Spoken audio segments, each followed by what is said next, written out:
ఓం శ్రీ గురుభ్యో నమః.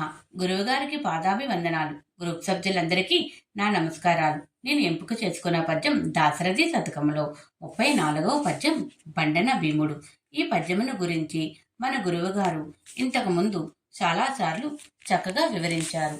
నేను ఈ పద్యంలో ఉన్న భావాన్ని నాకు తెలిసిన విధముగా వివరిస్తాను.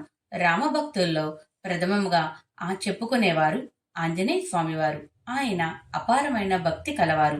అందువల్ల శ్రీరాముని కీర్తించడంలో అద్భుతమైన పదాలను ఉపయోగించి శబ్ద అలంకారంలో ఎంతో గొప్పగా రచించారు శ్రీరామదాసుల వారు.